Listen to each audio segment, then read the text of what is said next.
प्यारे बच्चों, कोविड-19 के कारण आप सभी अपने अपने घरों में रहकर ही अपनी पढ़ाई कर रहे हैं। ऐसे समय में आप अपनी पढ़ाई को रोचक तरीके से सीख समझ सकें, इसके लिए झारखंड सरकार द्वारा प्रस्तुत किया जा रहा है हमारा दूरदर्शन हमारा विद्यालय कार्यक्रम। इसके माध्यम से आप प्रत्येक दिन सोमवार से शुक्रवार तक पूर्वाह्न 10 से 12 तथा अपराह्न 1 से 2 बजे तक अपनी अपनी कक्षाओं के अनुरूप कार्यक्रम देख सकेंगे। अब पढ़ाई नहीं रुकेगी। स्कूली शिक्षा एवं साक्षरता विभाग झारखंड। नमस्ते दोस्तों, आइए देखते हैं कि आज हम क्या पढ़ेंगे। हम एपिसोड की शुरुआत कक्षा 9 के विज्ञान के अध्याय उत्तक के साथ करेंगे और साथ साथ उस पर आधारित प्रश्नों को भी करेंगे। ठीक इसके बाद कक्षा 11 में भौतिकी के अध्याय समतल में गति को करेंगे और साथ साथ इन पर आधारित रोचक सवालों को भी करेंगे। तो आइए शुरू करते हैं हम अपना प्रोग्राम डीजी साथ। अब पढ़ाई नहीं रुकेगी। नमस्कार दोस्तों, आज का हमारा अध्याय है ऊतक भाग 1, जिसमें हम सबसे पहले ये पढ़ेंगे कि ऊतक का परिचय क्या होता है और दूसरा हम पढ़ेंगे कि ऊतक कितने प्रकार के होते हैं। तो चलिए दोस्तों शुरू करते हैं। सबसे पहले हम पढ़ते हैं कि ऊतक क्या होते हैं। दोस्तों, हमने अपने पिछले अध्याय में कोशिका के बारे में पढ़ा था, जिससे हमें ये पता चला था कि कोशिका हमारे जीवन की सबसे छोटी इकाई है। चाहे जो भी जीवित जीव है, जैसे कि मैं, आप, कीड़े, पशु, सभी कोशिकाओं से बने होते हैं और सभी इन कोशिकाओं की मदद से कुछ न कुछ कार्य करते हैं। एक कोशिकीय जीवों में सभी मौलिक कार्य एक ही कोशिका द्वारा संपन्न किए जाते हैं, जबकि बहुकोशिकीय जीवों में सभी मौलिक कार्य एक से ज्यादा कोशिकाओं द्वारा संपन्न होते हैं। इनमें से अधिकतर कोशिकाएं कुछ ही कार्यों को करने के लिए सक्षम होती हैं। प्रत्येक विशेष कार्य कोशिकाओं के विभिन्न समूहों द्वारा किया जाता है। कोशिका के ये समूह एक विशिष्ट कार्य को ही अति दक्षता पूर्वक संपन्न करने के लिए सक्षम होते हैं। मनुष्यों के शरीर के अंदर ऐसी कोशिकाएं एक तरह के कार्य करने को संपन्न करने के लिए दक्ष होती हैं। वह सदैव एक समूह में ही होती हैं। इससे हमें ये ज्ञात होता है कि शरीर के अंदर एक निश्चित कार्य एक निश्चित स्थान पर कोशिकाओं के एक विशिष्ट समूह द्वारा संपन्न किया जाता है। कोशिकाओं का ये समूह ऊतक कहलाता है और हम यह भी कह सकते हैं कि ऊतक कोशिकाओं का समूह होते हैं जिनकी एक समान संरचना होती है और एक विशिष्ट कार्य करने के लिए ये एक साथ कार्य करते हैं। जैसा कि हमने अपने पिछले अध्याय में पढ़ा है कि कोशिका के समूह से ऊतक बनता है। भिन्न भिन्न ऊतक मिलाकर अंग बनाते हैं और फिर भिन्न भिन्न अंग मिलकर अंग प्रणाली बनाते हैं और इस तरह एक जीव बनता है।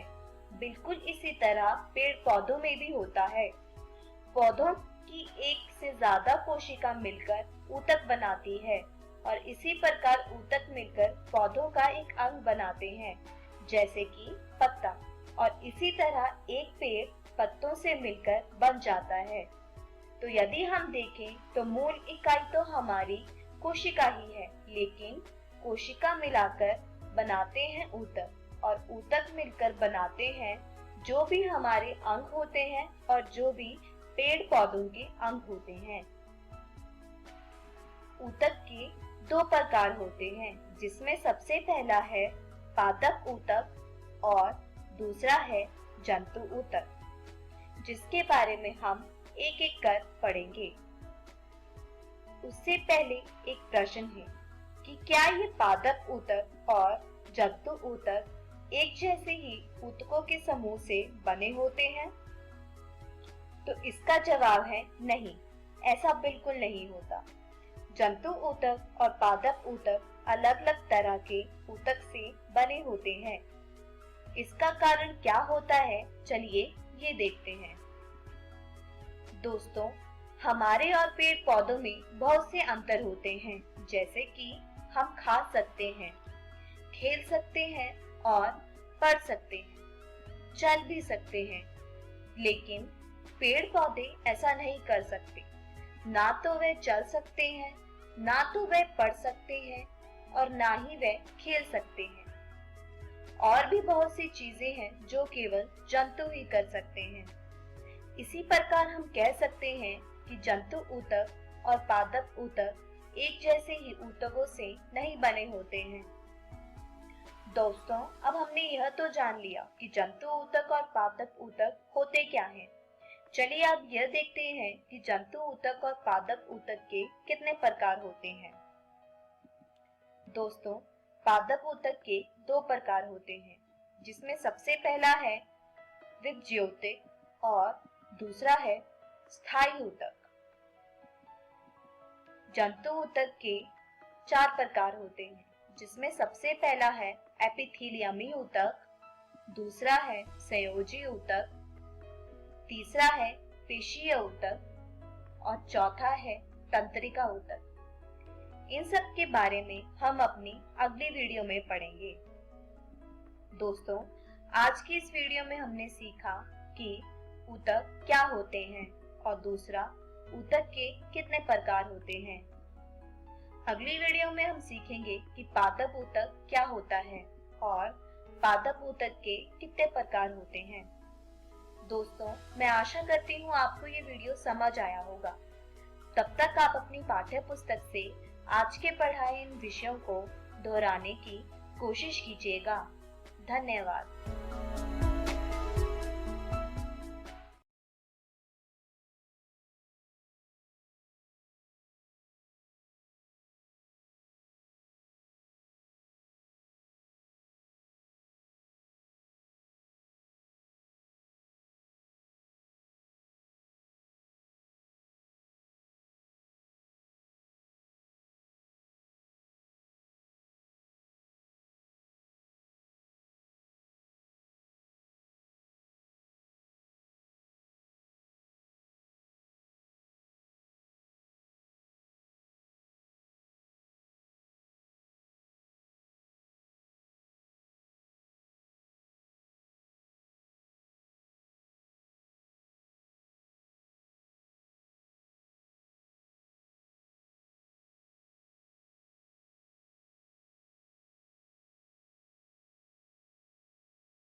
नमस्कार दोस्तों, आज हम पढ़ने जा रहे हैं कक्षा 11वीं के भौतिकी का अध्याय समतल में गति भाग 1।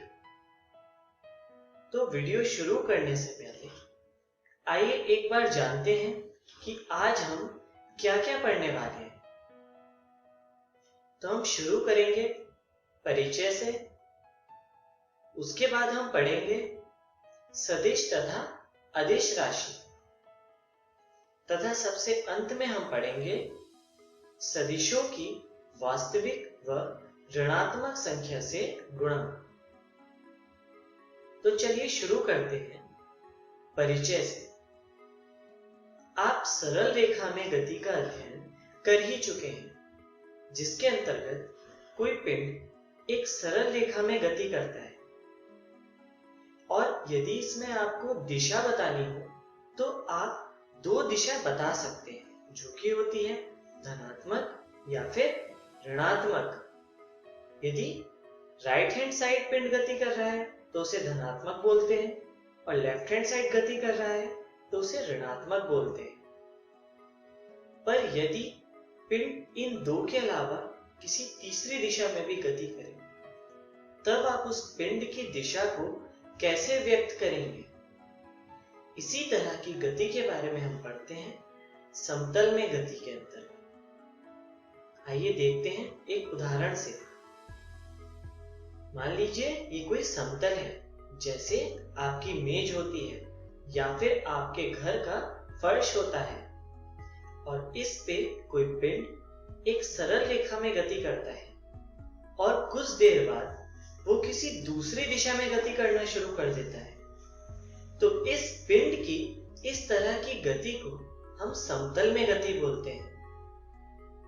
तो आइए इसके बारे में विस्तार से जानते हैं और शुरू करते हैं अदिश राशि से। अदिश राशि वह भौतिक राशि होती है जिसमें केवल परिमाण होता है। इसके उदाहरण हैं ऊर्जा, तापमान आदि। जैसे जब आप कॉफी पीते हैं, तब यदि आपसे पूछा जाए कि कॉफी का तापमान कितना है, तब आप अपने उत्तर के साथ तापमान की दिशा नहीं बताएंगे।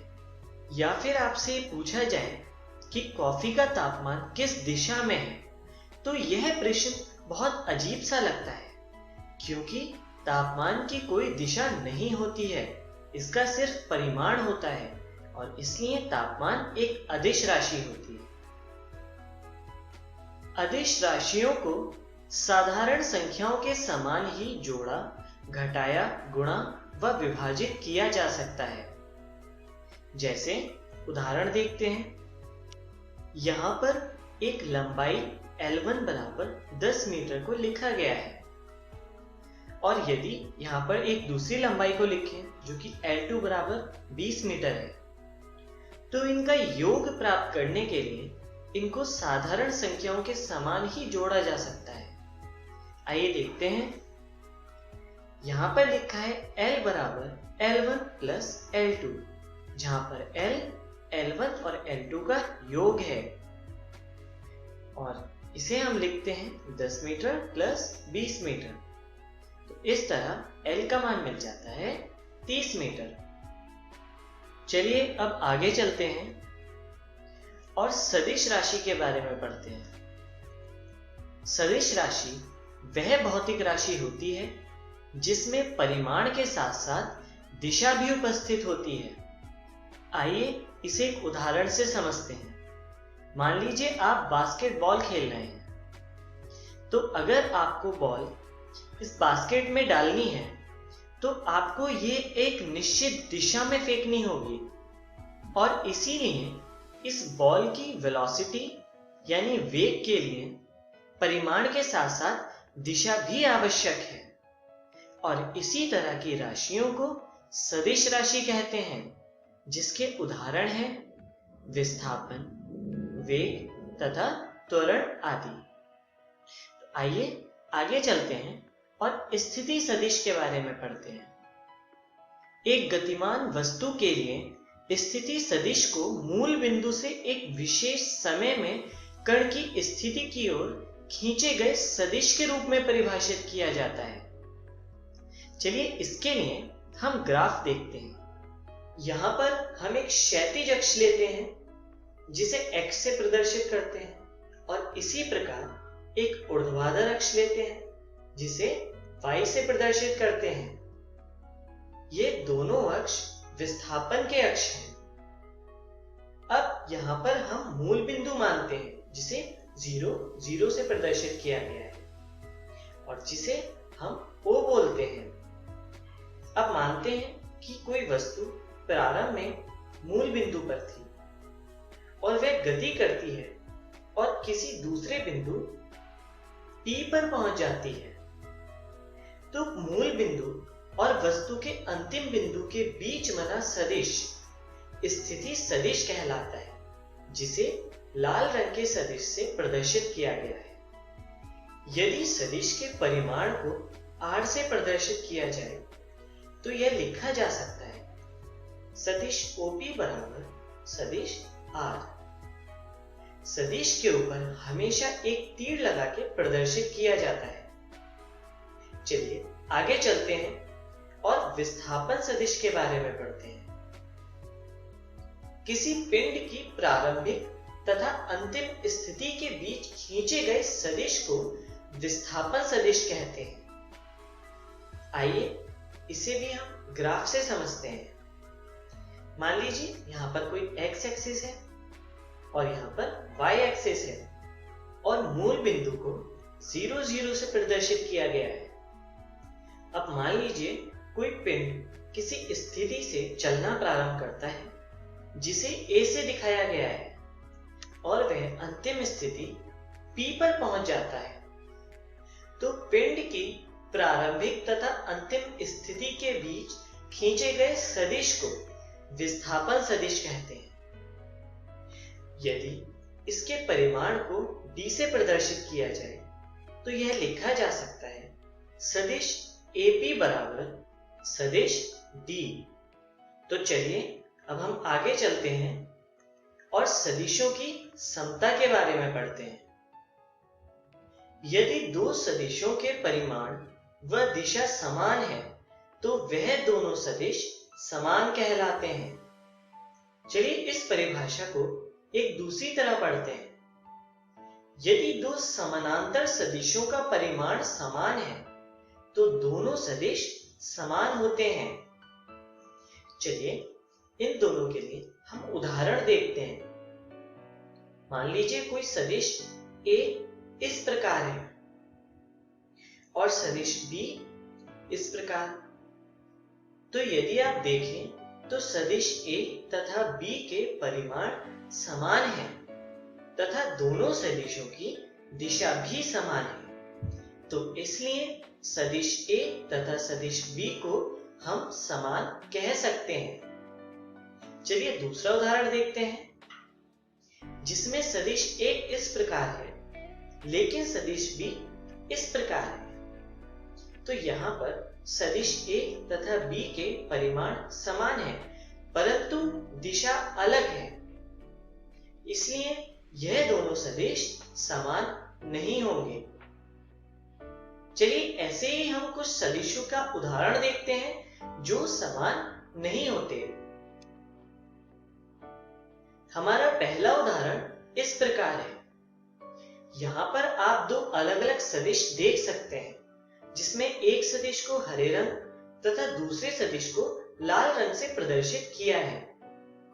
यहाँ पर दोनों सदिश के परिमाण समान है परंतु दिशा भिन्न है, इसलिए यह दोनों सदिश असमान होंगे। चलिए हम दूसरा उदाहरण देखते हैं जो इस प्रकार है। अब इस उदाहरण में दोनों सदिश एक ही दिशा में अग्रसर है, इसलिए दोनों सदिश की दिशा समान होंगी परंतु दोनों सदिश के परिमाण भिन्न हैं, इसलिए यह दोनों सदिश समान नहीं होंगे। चलिए अगला उदाहरण देखते हैं। यहाँ पर हमारा पहला सदिश इस प्रकार है तथा दूसरा सदिश इस प्रकार। तो यहाँ पर दोनों सदिश के परिमाण समान है परंतु दूसरे सदिश की दिशा पहले सदिश की दिशा के विपरीत है, इसलिए यह दोनों सदिश भी समान नहीं होंगे। तो चलिए अब हम आगे चलते हैं और सदिशों की वास्तविक संख्या से गुणा के बारे में पढ़ते हैं।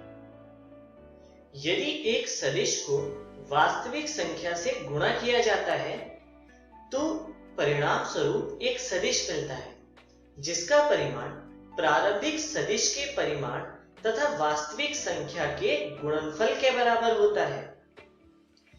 गुणनफल के बाद मिले सदिश की दिशा समान रहती है। तो चलिए आगे चलते हैं और इसको डिटेल में समझते हैं। मान लीजिए ये कोई सदिश है a, जिसको इस प्रकार दिखाया गया है तथा एक वास्तविक संख्या है लैम्डा। तो यदि हम इन दोनों का गुणनफल करते हैं तो हमें एक अन्य सदिश मिलता है जिसको हम लिखते हैं b, और b बराबर होता है लैम्डा इंटू सदिश a। और यह सदिश हमें कुछ इस प्रकार मिलता है जिसकी दिशा तो समान रहती है परंतु उसका परिमाण बदल जाता है। तो चलिए आगे चलते हैं और इसका उदाहरण देखते हैं। उदाहरण में हम एक सदिश लेते हैं जो इस प्रकार है सदिश a बराबर 6i कैप, और एक वास्तविक संख्या लेते हैं जो इस प्रकार है लैम्डा बराबर 3। तो इनका गुणनफल इस प्रकार होगा जिसे हम लिखते हैं सदिश b बराबर लैम्डा इंटू सदिश a, जिसे लिख सकते हैं 3 इंटू 6i कैप, जिससे हमें रिजल्ट मिलता है 18i कैप। तो b का मान हो जाता है 18i कैप। तो चलिए अब हम आगे बढ़ते हैं और सदिशों की ऋणात्मक संख्या से गुणा के बारे में पढ़ते हैं। यदि एक सदिश को ऋणात्मक संख्या से गुणा किया जाता है तो एक सदिश मिलता है जिसका परिमाण प्रारंभिक सदिश तथा ऋणात्मक संख्या के परिमाण के गुणनफल के बराबर होता है। परिमाणी सदिश की दिशा प्रारंभिक सदिश की दिशा के विपरीत हो जाती है। चलिए आइए इसको विस्तार से समझते हैं। मान लीजिए कोई सदिश a इस प्रकार है जिसको इस तरह प्रदर्शित किया गया है तथा एक ऋणात्मक संख्या इस तरह है जिसे लिखा गया है माइनस लैम्डा। तो इनका गुणनफल इस प्रकार होगा जिसे हम लिखते हैं सदिश b बराबर माइनस लैम्डा गुणा सदिश a, जिसे इस प्रकार दिखाया जा सकता है जिसकी दिशा प्रारंभिक सदिश के विपरीत होती है।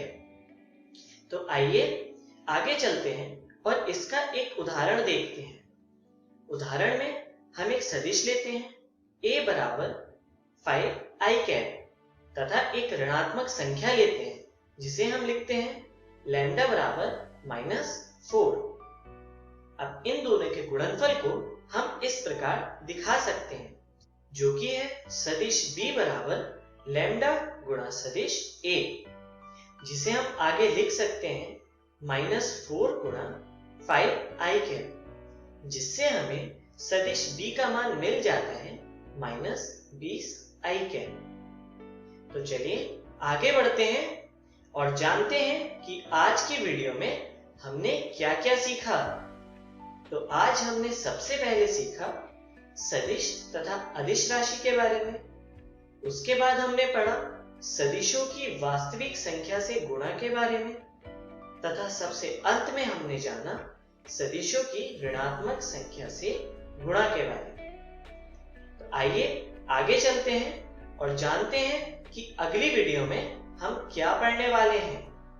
तो अगली वीडियो में हम पढ़ेंगे ग्राफिकल विधि द्वारा सदिशों का संकलन तथा व्यवकलन तथा सदिशों का वियोजन।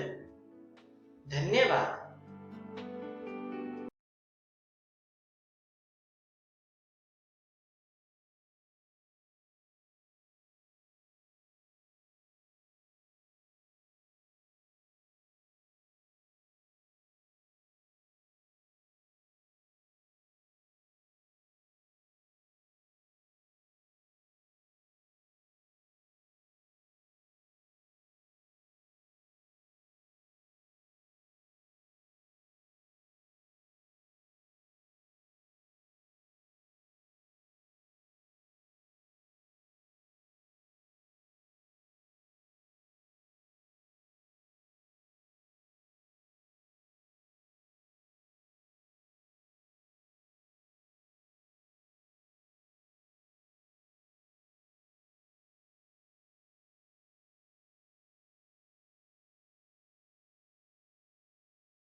नमस्ते दोस्तों, आशा करता हूँ कि आपको बहुत कुछ सीखने को मिला होगा।